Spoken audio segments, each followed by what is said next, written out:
Okay, hello Discrete Math, welcome back. Very short follow-up video. I thought I would do two more of these combinatorial proofs. Both of these examples I'm about to give are kind of boring because they're both in the textbook and things you've seen before. So, but maybe the point is the structure. So, okay, let's go. Here is this famous one. I think I make a big deal about this in Pre-Calc C, but only for about 5 minutes. I assign a homework problem every year that says to prove this.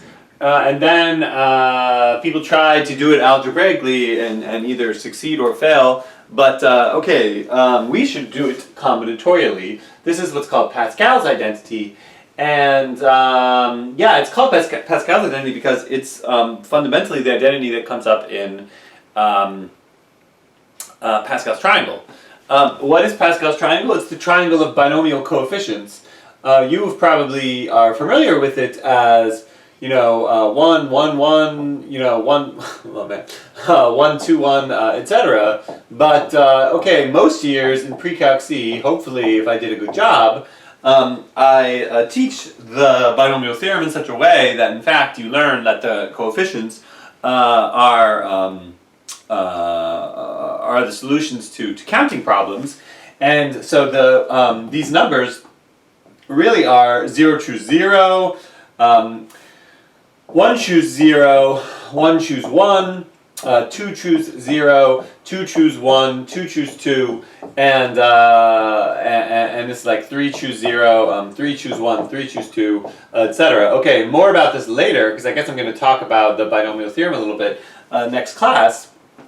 But how are you taught in middle school or whatever to compute the numbers in Pascal's triangle, whether this is explained to you or not, the way in which you are just kind of taught to do it is you just like add these two numbers up. 1 plus 3 is 4, so you just kind of like put a 4 there. That's a 3 because you add the 2 and the 1, etc. And so that's what, in the more general form, that's what Pascal's identity is saying, that if you go to the kth spot in the n plus first row of Pascal's triangle, that it's the sum of the number of two numbers in the previous row, the one to the left and the next one. So if I'm at the first spot 1 in the third row of Pascal's triangle, then I add the 0th spot and the first spot in the previous row, and that's how I get those. Okay.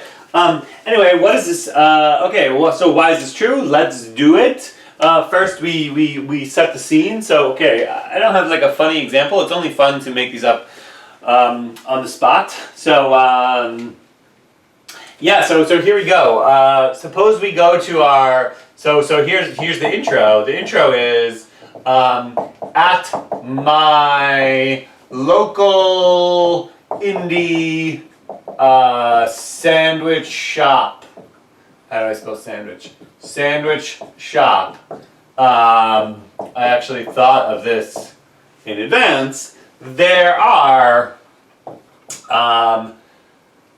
n sandwich toppings, or I don't know, like fixins or whatever the word is. So lettuce, tomato, mayo, capers, onions, all kinds of other obscure sauces. Maybe you want to put some carrots on there, shredded carrots, of course, etc., etc. So you have n possible ones of these things. Let's call them fixins. Condiments, but also other things, vegetables, some crunchy sesame seeds, whatever it may be. But only k are available. Per sandwich. So this is actually not that well explained, but you get the idea. When you buy a standard sandwich, you're allowed to choose, pick any k of them. Okay. Wait, I changed my mind. I guess I want. No. That's right.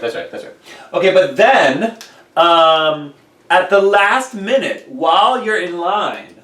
So here we go. While in line to order your sandwich, a brand new fixin is unveiled. Let's call it Mystery Sauce X. Alright, and so what is Mystery Sauce X? It's just a brand new concoction that just came straight from the mind of a LIS worker in the back of the kitchen, and they brought it out and they made it real, and now it's time to taste it. And maybe they even give you a little sample taste, and you're like, oh man, this, I don't even know what I think about this. It tastes good, it tastes bad, there's an aftertaste, it's crazy, what's even in it, I don't know. So now suddenly, there aren't N fixins anymore. There are N+1 fixins. There were N on the published menu, but now there's an extra. Okay, claim, I think you see where this is going. Claim both sides count the number of ways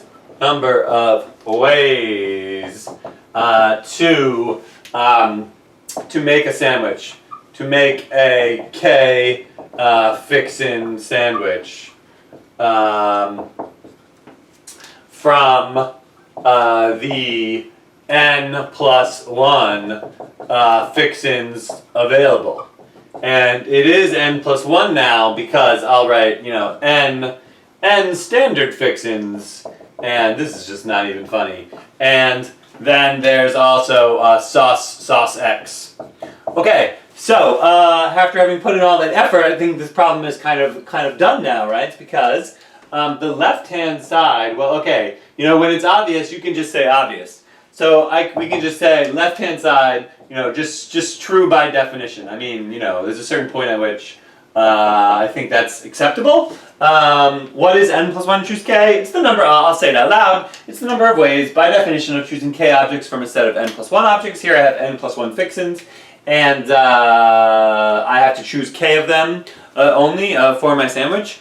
Also, this assumes that I'm going to pick K fixins. You might be some kind of weirdo and you're like, I only want tomatoes, that's it. No, built into the LIS protocol is that you gotta pick all K fixins. And let's just say that, if you're not into fixins, then you're not gonna go to the local indie sandwich shop. You're just gonna go to some other stupid place. These fixins are all so good that you're always, K is not even enough. You always want more. They cut you off at K, so you're definitely gonna pick K of them because each one of them just adds to the quality of the sandwich. All right. So there are just clearly N+1 choose K ways to do this. Okay, so it's the right-hand side which requires some justification, but really not much. And okay, the loose understanding is, look, you're going to either use Mystery Sauce X or not. That's where this whole thing is going. If you don't use, if you got your little teaspoon sample of Mystery Sauce X, and you're skeptical, or you don't like it, or you're not sure about it, or you're still waiting to be told, what's in it, then you've decided, I don't want Mystery Sauce X on my sandwich. So, well, then you're just back to what the situation that you thought you were in when you originally got in the line, which is that there are N standard published fixins, and you need to choose K. But, on the other hand, if you do opt for Mystery Sauce X, well then you've used up one of your K fixins, and so then you have N choose K-1 ways to choose the other K-1 fixins for the rest of the sandwich. Okay, so hopefully that was pretty clear, and maybe this whole thing has been a waste of 10 minutes of your life, but what we're really practicing is how to write these out, and so here we go. Note the use of, or note the addition symbol, this glaring addition symbol in the center of the formula. This is an indication of how you are supposed to think to come up with this idea in the first place, which I didn't really explain. But when you see this sum, you know that some partition has happened, right? The set of all, the way I came up with this example is because I looked at the left-hand side and I knew that the left-hand side is just N+1 choose K. So I already knew that the answer to this was going to be, I had N+1 of something and I was going to be counting the number of ways to pick K of them. What's happening on the right-hand side is, with the summation, is that I must be dividing up the total number of possibilities into two disjoint sets and counting them separately. And so if you sort of think this through, you can see exactly how I came up with this kind of idea, because now suddenly I have sort of like one fewer choice available, and so there must be something sort of special about that distinctive extra element, and okay, then you sort of take it from there. Alright, so the point is, when you go to write your answer, you need to be explicit about what is the partition which is going to cause us to be considering these two disjoint sets. So okay, here we go. Right hand side. We partition the number of possible sandwiches by whether or not we include sauce X. If not, then we have n choose, well, then we have n standard sauces, n standard fixins rather, n standard fixins, and k choices. So n choose k possibilities. But if we do include sauce X, then we have n remaining fixins and k minus 1 remaining choices. So we have n choose k minus 1 possibilities.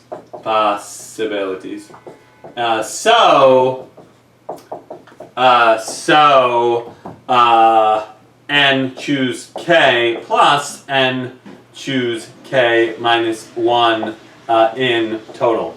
Alright, I got kind of lazy there because it is kind of annoying, to be honest, to write this out. I highly recommend that you type these because you know, when you're forced to write them out by hand, it does get kind of annoying. But this seems good to me. The justification sort of for the addition is sort of built into the fact that we are partitioning, and as long as you're clear that the two sets, we took the sort of total set of sandwiches, and we divided that set of possible sandwiches up into two disjoint and exhaustive, so it's a partition, subsets of sandwiches. The sandwiches that include sauce X and the sandwiches that don't include sauce X. So I think that's pretty clear. Okay, be back in a second for the one more of these. Okay, we are back. We'll just do one more of these. This is also in the textbook. This is called Vandermonde's identity. I don't know how to say this guy's name exactly. He's French, so who knows? Here's what it says. N plus m choose r equals the sum from I equals 0 to r of n choose I times m choose r minus I. And here maybe the full power of the combinatorial proofs comes into play, because even with the previous example, you could, you know, the Pascal's identity that we just proved, you could do that with algebra. It just takes 15 minutes and is annoying and leads to no understanding. But here, it would require like kind of a lot of work to prove this out, I think, with you know, just using the sort of formulas. You would never do that. This is crying out for some kind of reasoning involving counting. So okay, let's think it through. What is going on? Well, I seem to have like, you know, n of something, and I have m of something also, and yet I'm adding those things together. So in some ways I have already the formula is telling me how to think about it. I have n of something, I have m of something, I'm adding those two together in some kind of a way, and now I'm making a new set. And from that new set, I'm choosing R things from that set. So okay, I have R sort of spots or something like that, and it's going to hold sort of two types of things, N's and M's. And then this appears to be some kind of summation. Now, okay, summations are great because they involve like, very little writing. But if you want to, you can always, just try this with some numbers or something. I don't know if that helps too much. Maybe I'll just let R be, maybe I'll just sort of expand out the summation. In other words, what I mean is, this is n choose 0 times m choose, well, when I is 0, then this is R. Sure. Plus, n choose 1, m choose R minus 1. Plus, n choose 2 times m choose R minus 2. Okay, so don't let the sigma notation get in the way of your understanding. Like, don't be shy about, writing it out in a less efficient manner if that's going to help you sort of think things through. Okay, and we keep on going until we eventually get to n choose R, and then this would be m choose 0. Okay, so I sort of think I kind of get this now, right? Because what is n choose 0? That's the number of ways of choosing 0 objects of thing n. But then I'm also choosing R objects of thing m. But if I'm choosing 1 of n, then I'm choosing R minus 1 of m. And so this is sort of starting to kind of make sense to me, right? So, all right, yeah, what should I do? You can do different things. You can do, men and women, and we're trying to form spots on a committee. You can do cats and dogs. You can do whatever. Let's just say that it's Halloween, and we are going to pick up some goblin and skeleton hitchhikers. Yeah. So, n goblins. I'll just leave it up to you whether these are actual goblins or just people dressed as goblins on Halloween. So, n goblins and m skeletons are looking for a ride. Looking for a ride. But there are only R spots in your van for hitchhikers. Okay, and that pretty much explains it. Every one of these objects is either goblin or skeleton. You have R spots in your van, and we should mention that, at least in this simple case, I think this is only true if R is less than n and m. So we have more goblins than there are spots in the van. We have more skeletons than there are spots in the van. And the question becomes, how many ways are there to choose which ones we want? So that's the claim, which I make now. Claim, both sides count the number of ways to take sum of the m plus n monsters. No, to take specifically R. To take R of the m plus n monsters. Back to the city or whatever. Okay, so I think that's pretty clear. Okay, left-hand side. Well, yeah. We have n. I'm not even sure if I need to write anything here. I probably don't. We have n goblins, and we have m skeletons.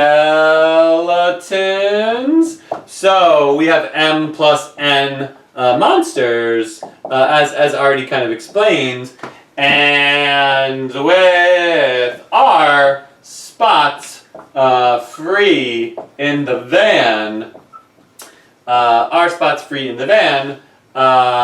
we have m plus n choose R ways to fill the van.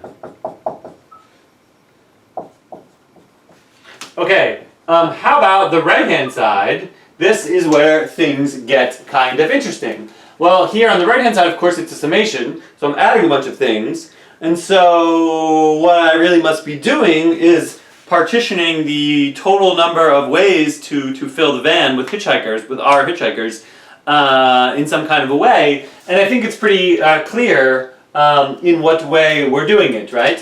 What happens in this first case? In this first case, I choose no goblins, thus R skeletons. Then I choose one goblin and R minus 1 skeletons.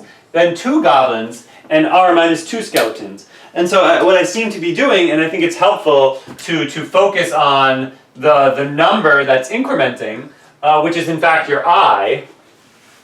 What is I? I is the number of goblins. So that's it. So right hand side, we partition the, we partition the total ways to fill the van by the number of goblins in the van. Okay, how many goblins can there be? Maybe I'll say let I be the number of goblins. I think that's important to introduce a meaning to the index in your summation. Well, I is going to be anywhere from 0 to R, because you might take no goblins, and you can take at most R goblins, because there are R spots in the van. I don't think that requires any more justification. And now, if we take I goblins, we have R minus I spots available for skeletons. Okay, well, once we've decided to take I goblins, then we have N choose I ways to pick I goblins from the N goblins. And for each of those, notice how I am invoking the multiplicative principle. And for each of those ways, we have M choose R minus I ways to pick the R minus I skeletons. That seems good. Ways to pick R minus I skeletons from the set of N skeletons, from the set of M skeletons. So we have N choose I times, this is terrible spacing, maybe I should go over here or something. So we have N choose I times M choose R minus I ways. But that is just considering the case in which I have chosen I goblins. So in total, we have the sum from I equals 0 to R, N choose I, M choose R minus I. Okay, you could probably get away with writing a little bit less than this, or maybe even a little bit more, or even better. But if you want to sort of be really good at this, once again, and I'll end this video, we have a sort of introduction in which we introduce the meaning of every free variable in my formula. This formula contains an N, an M, and an R. Thus, it needs to be totally clear by the end of the intro exactly what n represents, n is the number of goblins, exactly what m represents, it's the number of skeletons, and exactly what r represents, it's the number of spots in your van. Then we make a very clear claim about what it is we're counting. We're counting the number of ways to take r of the monsters into our van and to give them a ride. Then we argue, I mean, the left-hand side, you could almost have just written nothing for justification for the left-hand side, because it's pretty much just there it is. But you know, I just threw in a little sentence just to explain that, yeah, there are m plus 1 choose r ways to do this, of course. N goblins, n skeletons, together there are n plus m monsters, so by definition there are n plus n choose r ways to pick r of those. But it's the right-hand side which definitely needs some justification, and because there is an addition, some partition is going on, and you need to explain exactly by what you are partitioning. You are partitioning the sets how? Well, based on the number of goblins. Then I introduce clearly the meaning of the variable which is the index of my summation, so no one can have any doubt about the meaning of that. I explain here, I didn't even explain, I just kind of mentioned that that since I is the number of goblins, I could have as few as 0 goblins or as many as r goblins. And then, taking the general case in which I've chosen I goblins, I've argued that that if I choose I goblins, since I choose R monsters, then there are minus I spots left, so I'm going to have, if I have I goblins, then I'm going to have R minus I skeletons. And then, by definition, there are n choose I ways to pick the I goblins from the full set with n goblins, and after having chosen which I goblins, I then get to choose from the set of m skeletons r minus I of them, and those choices are independent of each other, which is why we multiply. Great. Thus, I got a little bit lazy here towards the end, so we have n choose I times m choose r minus I ways to fill the van on the assumption that there are I goblins in the van. And since I can go anything from 0 to r, then the total number of ways to fill the van is the sum from I equals 0 to r of all of the ways there are to do it when there are I goblins. Okay, I think that's like extremely clear. Hopefully I've set a high standard and we will like try to meet this standard. Once again, it's kind of better if you type it up, because then you won't get so lazy trying to write out everything. But the more clear you are, you know, the better the proof is. It also helps clarify your thinking, I think. So, okay, goodbye.